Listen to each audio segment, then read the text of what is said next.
So I had written the script for this video for a while now, but I just couldn't find the energy to film it because I knew it was gonna be a long video. But it's finally time for the review.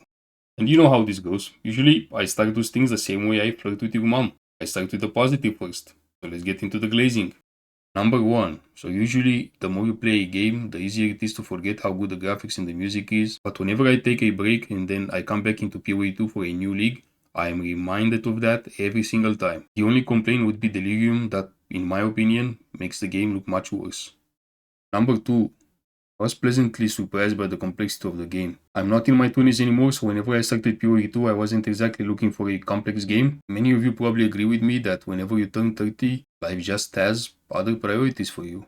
Maybe your parents are getting older and, sick, maybe. Hopefully not. Maybe you're trying to start a family. Maybe you have a kid. Maybe your job requires a lot of time. I don't know. But things like playing any skill that I want, on any class that I want, all the different upgrades and min-maxing that you can get, all the mechanics were so fun that whenever I learned something new, it gave me this odd feeling of satisfaction inside and I kept coming back for more. Number 3, trading. All I can say, chef kiss. Needless to say, trading in 0.1 and 0.2 wasn't exactly fun. You had to deal with bots, you had to deal with scammers, you had to deal with all the people that would message you, you would leave the map, you would go into your hideout, you would invite them, and then suddenly they would stop replying.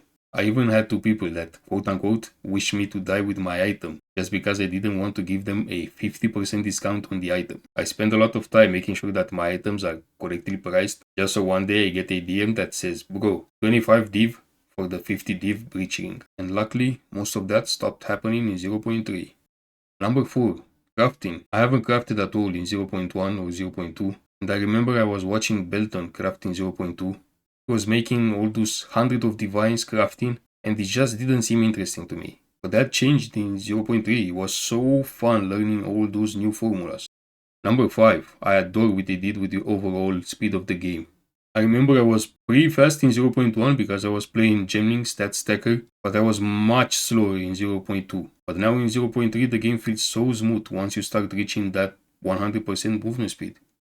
Number 6. Difficulty, which in my opinion is both good and bad. And let me tell you why. The game feels much easier now than it did in 0.2, and I don't know if that's the result of us getting stronger, or if they nerfed the monsters directly. I know they nerfed the pinnacle bosses. I think rares, map bosses and pinnacle bosses are way too easy right now. Map bosses got a bit harder in 0.3.1, but they are still not too hard in my opinion. I think they should buff those 3, not a lot, just a little bit, and also make pinnacle bosses and map bosses more rewarding. But the part that I do like is that both magic monsters and normal white monsters, they also feel more trivial now. I cannot tell you the amount of times that I died in 0.2 to a normal white mob. They would one-shot me all the time. It was crazy. I remember I was trying not to blink too much because I knew it only took half a second to wake up dead. It wasn't fun. It wasn't healthy. Number 7. I really like the alchemy orb changes and the towers changes that they implemented in 0.3.1. And just to be clear, that doesn't mean that I like that they stopped showing rare monsters on the minimap, or that I like that they nerfed Quant, but we're not talking about that one right now. Number 8. Something else that I really like is the reduced requirements for gems and gear. It feels so much easier to gear up right now. That was such a good change.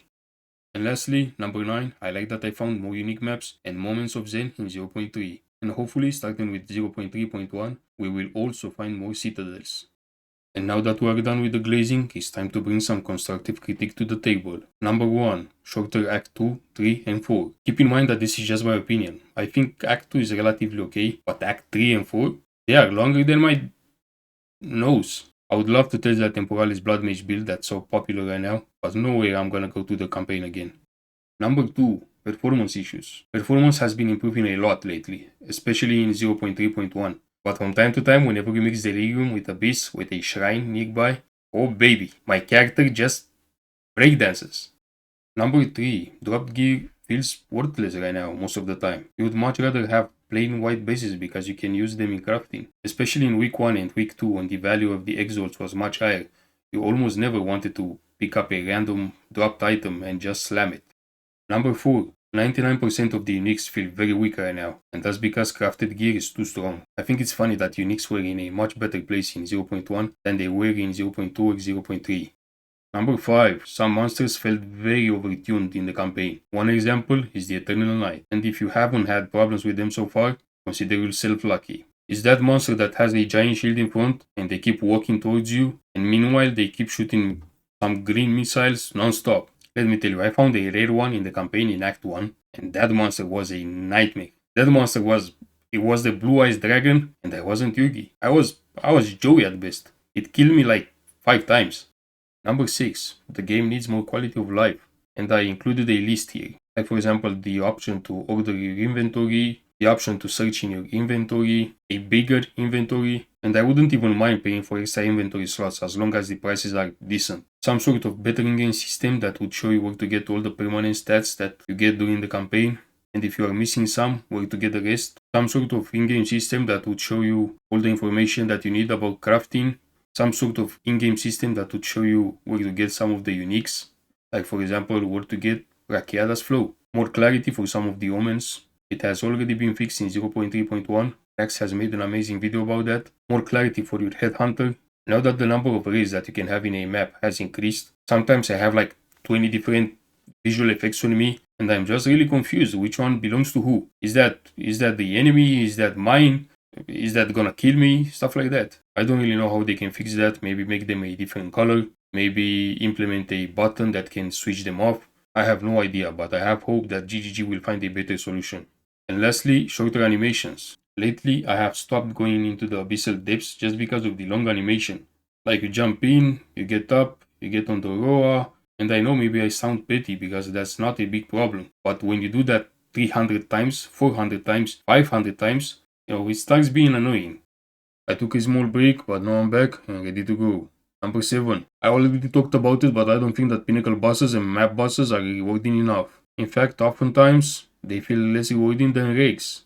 When was the last time you guys killed a map boss or a pinnacle boss and he dropped a divine, for example? I bet that doesn't happen often. Not to me, at least. Funny how we're talking about 0.1 again, but in 0.1, most of the pinnacle bosses' uniques had a lot of value. Think about Ingenuity, think about Hoa. And pinnacle bosses had more value even in 0.2 because oftentimes you would kill them for the high item level drops. And like I said earlier, those drops lost value because crafted gear is so powerful now. Number 8. Omen of Amelioration doesn't activate half of the times.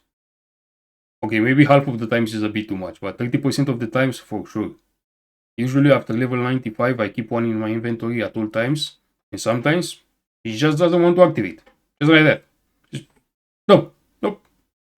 I don't wanna. Number 9.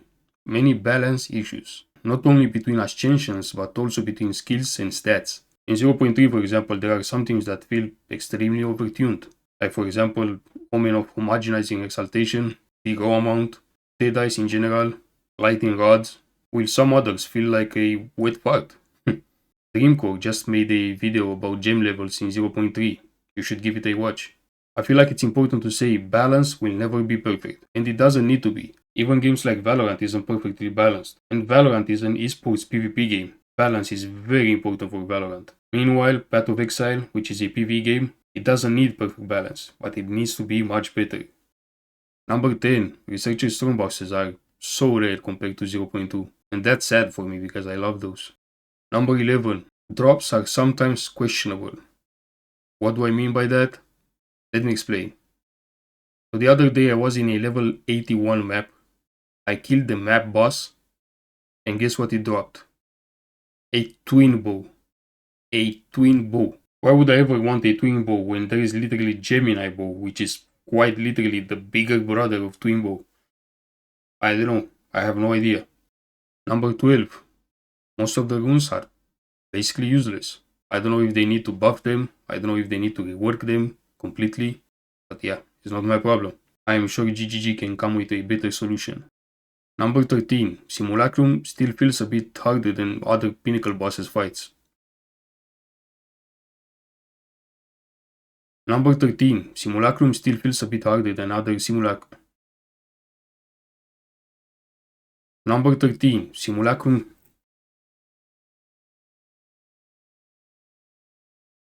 Now I know that it can be a little bit easier depending on which class you play. For example, when I played Spark Stormweaver in 0.1, I thought Simulacrum was much easier on the Spark Stormweaver than it was on the Deadeye. Number 14. Prices are insane sometimes. I wish they did something similar to Black Desert Online where there is a minimum and maximum value, at which you can price an item. Realistically speaking, in a game like PoE2, that's probably doable only for uniques. But you know what? Even that might be good enough. Because paying 300 or more divines for a unique, when there is 10,000 other copies of it on the market, I think that's insanity. And to be honest, I don't think they will ever do something like that in Path of Exile 2, considering how many uniques there are and considering how many variations of those uniques there are. Like the same unique can have 0 slots, 1 slot, 2 slots, 3 slots, 4 slots, different stats, etc. etc. Number 15, and since we're talking about prices, let's talk about the prices of the skins in the shop. I will always respect GGG because there is very little FOMO in the game. The game will be free at some point, and the shop button is not out there like in other games. But 40 bucks for a hideout skin? Come on, man. Number 16, the conversion system has one major flaw ever since 0.1 and it hasn't been fixed yet. Number 17, this isn't really a problem but more of a request. Ever since they reduced the attribute requirements on gear and skills and there is no more genuine stat stacker, attribute rolls on gear has lost a lot of value. So GGG, if you are watching this, hook your boy up with some 0.1 genuine stat stacker. Number 18, bots. I'm not going to talk much about it, but Empyrean Gaming has a great video on that. So if you are interested or curious, go give it a watch.